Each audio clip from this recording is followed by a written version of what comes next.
நிறைய பேர் சொல்லுவாங்க, இப்போ நம்ம மாற்று அரசியல்லாம் பற்றி நம்ம டிஸ்கஸ் பண்ணும்போது நம்ம சொல்கிறது உண்டு, மாற்றுன்றது உடனே நடந்துடாது, ஸ்லோவாக தான் நடக்கும், அதுக்கு ஒரு ஐடியாலஜி வேணும், ஐடியாலஜி இல்லாமல் மாற்று கொடுக்க முடியாதுலாம் பேசுவோம். அப்போ எல்லாரும் கொடுக்குற எடுத்துக்காட்டு என்னன்னா, உதாரணம் என்னன்னா, ஆம் ஆத்மி கட்சி தான். ஆம் ஆத்மி கட்சி பாருங்க, அவங்களுக்கு என்ன கொள்கை இருக்கு? ஒரு கொள்கையும் கிடையாது. ஆனால் மாற்று கொடுத்துட்டாங்களே, ஊழல் மட்டும்தான் எதிர்த்தாங்க. ஆமாம், காங்கிரஸை வீழ்த்திட்டாங்க. ஆனால் இங்கே சிக்கல் என்னன்னா, இன்னைக்கு மாற்று இல்லைன்றது நிரூபணம் ஆயிடுச்சு. இல்லை, ஆம் ஆத்மியால பஞ்சாப்லயும் ஒரு மாற்றம் கொடுக்க முடியல. ஃபண்டமெண்டலா பெரிய சேஞ்ச் எதுவும் பஞ்சாப்ல அவங்க கொண்டு வரல.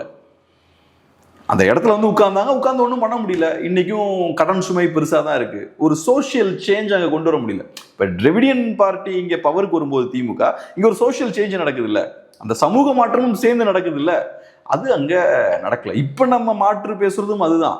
சும்மா இந்த கட்சிக்கு போய் அந்த கட்சி வருதுன்றது கிடையாது. சமூக மாற்றமும் சேர்ந்து நடக்கணும். எப்படி அப்போ பிராமணர்களோட ஆதிக்கம் இருந்தது, அதை கம்மி பண்ணிட்டு அப்புறம் நான் பிராமின்ஸுக்கு அதிகமான ரெப்ரசன்டேஷன் கிடைக்குது. அதுக்கப்புறம் நம்ம எதிர்பார்க்கறது அதையும் தாண்டி தமிழர்களுக்கு நிறைய ரெப்ரசன்டேஷன் ஃபியூச்சர்ல இருக்கும் அப்படி நம்ம எதிர்பார்க்குறோம். அந்த சிஸ்டமுக்குள்ள தமிழ்ஸ் மெஜாரிட்டியை உள்ள கொண்டு வரணும். அந்த மாதிரியான சோசியல் சேஞ்செல்லாம் எங்கேயும் எதுவும் நடக்கலைங்க பஞ்சாப்ல. அதுக்கான அரசியலும் உங்ககிட்ட கிடையாது. உங்ககிட்ட தான் ஐடியாலஜியே கிடையாது. அப்புறம் என்ன சோசியல் சேஞ்ச் கொண்டு வர போறீங்க?